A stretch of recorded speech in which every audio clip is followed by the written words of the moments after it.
Baik, selamat datang kembali di channel Sketsa Trading. Pada hari ini saya akan membahas sketsa market US dollar dengan versus Canadian dollar, ya, USD Kanada dollar ini, ya. Dan di sini time frame-nya sekali lagi sama, yaitu di monthly candle, time frame-nya monthly. Dan di sini kita mau lihat global-nya dahulu, ya. USD dollar dengan Kanada dollar. Nah, ini kita bisa lihat dari sini turun, ya. Monthly-nya sama ini, ya, ini di bulan Februari, ya, turun.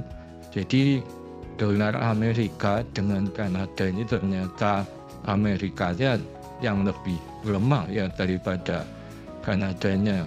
Jadi ya, memang dolar Amerika itu dari Trump menjabat itu benar-benar melemah di semuanya, ya. Lawan semua mata uang melemah dia, ya, mata uang Indonesia. Ini turunnya cukup panjang, cukup banyak ini, ya. Kemudian saya sudah pasangkan Fibonacci di sini, level-levelnya di sini saya tarik tertingginya di sini, terendahnya saya ambil yang siklus terakhir ini aja dari naiknya ini, ya. Sebenarnya ke bawah sini juga bisa, tapi saya ambil yang di sini dulu aja lah. Karena saya lihat saya tarik ke bawah juga nanti levelnya kurang lebih sama kok, kurang lebih ini, ya, mirip gitu, ya. Yaitu jatuhnya ada di level ini, ya. Nah, itu kalau ditarik ke bawah itu nanti sekitar ada garis di sekitar sini, jadi kurang lebih lah sama begini tuh. Oke, nah ini sudah saya tarik. Kemudian saya juga pasang garis di sini yang ada ujungnya di sini. Nah, di sini juga ada kena di sini juga ada kena di sini. Kemudian ini juga body candlenya juga, ya, mirip-mirip juga di sini, ya. Dan ternyata dia jatuh. Kemarin closing candle-nya itu bulan April kemarin ternyata ya close-nya pas di garis yang saya gambar di sini, gitu, ya. Kok bisa, ya itulah dia. Ya, makanya analisa teknikal itu sebenarnya juga seperti ini, ya. Kalau misalkan sesuai betul tarik-tariknya itu, ya, akan patuh di garis-garis support resistance seperti itu, ya. Nah, ini sudah saya prediksikan bahwa ini akan turun sampai kurang lebih, ya, di area inilah, di area putar-putar di sini, ya. Ya, kurang lebih di sini. Makanya saya tarik garis merah ini untuk sekedar pembatas saja supaya jelas, soalnya ini kan candle-candlenya juga naik turun gitu, ya. Dan ternyata pas nih di sini, gitu, ya. Sedangkan Fibonacci ini ada di bawah sini, jadi kurang sedikit. Ya, seperti itu. Ya, ini bisa saja sini kan bentuk ekor, ya. Ya, ada ekornya di sini. Dan ekornya ini, ya, tidak sampai menyentuh Fibonacci yang sudah balik lagi dan close di garis ini. Seperti itu. Jadi, ya, mirip-mirip gitu, ya. Nah, misalkan ini turun gitu, ya. Di area ini yang warna oranye sini ini adalah saya pasang area buy di sini. Nah, seperti itu, area buy di sini. Itu. Jadi kalau sudah sampai di sini fokusnya itu adalah bidang buy karena pasti akan tanjur naik karena ini tidak turunnya terlalu banyak, ya, terlalu curang. Ya, targetnya adalah di 236 di sini. Kalau sudah sampai di sini, ya, rata-rata pasti ada pantulan, lah, yang seperti itu, kecuali ya ada gonjang-ganjing lagi, misalkan Trump berbuat ulah lagi, gitu, ya. Tapi kalau saya lihat ini kok sudah mereda, ya, apa namanya, perang dagang ini menentang mengurangi tarif, ya kan, dari 200 berapa kemarin 45 jadi 100, kembali ke 145 lagi, ya. Jadi ini sudah agak mereda tensinya. Oleh karena itu bisa diharapkan dia mungkin nggak turun lagi, ya, tapi sudah mulai ada kembalikan bouncing lah istilahnya. Di sini ada bouncing sekitar nanti saya prediksikan akan naik di sekitar sini, 0618 ya. Kalau di sini kemudian mungkin ada pantau paling nanti ke bawah gitu ya. Ya seperti itu.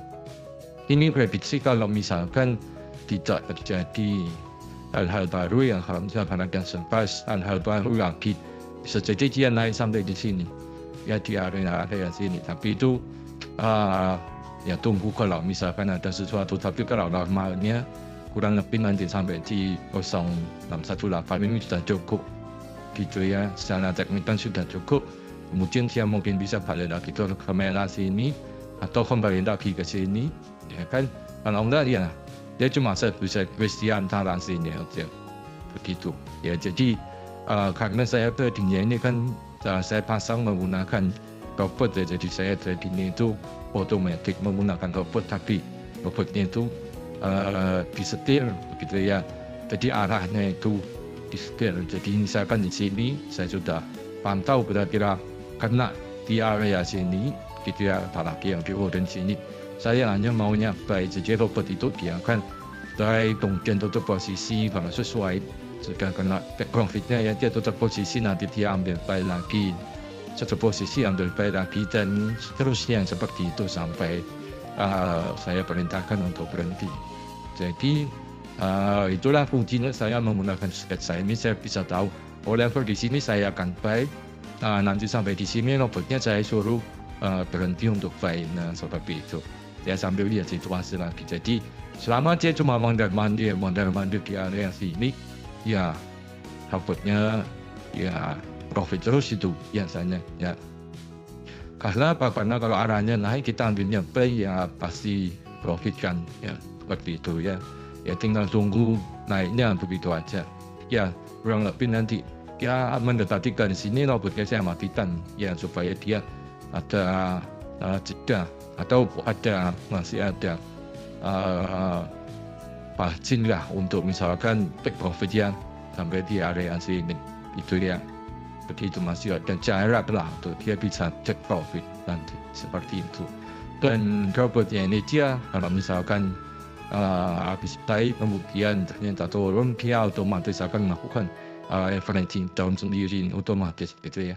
Averaging down. Jadi yang perlu diperhatikan kalau menggunakan robot seperti ini itu adalah money manajemennya gitu ya. Sebenarnya kalau misalkan kita bisa menggunakan analisa seperti ini, mau pakai robot apapun itu ya rata-rata pasti profit ya kalau ambilnya buy gitu ya. Dan analisanya sesuai naik, mau pakai robot apapun pasti profit, pasti untung. Begitu yang penting analisanya sesuai dengan marketnya nanti bergerak kemana begitu ya. Nah itu yang fungsinya kita menganalisa, membuat sketsa seperti ini. Oke, nah kita coba cek nanti ya. Ini saya sudah konfirmasi yaitu untuk buy. Kalau misalkan jalankan robotnya itu saya akan buy gitu ya. Ya seperti itu. Oke, inilah analisanya untuk USD Kanada. Cukup simpel begitu ya, tidak ada yang aneh-aneh, cukup jelas lah di sini marketnya. Dan berikutnya saya akan coba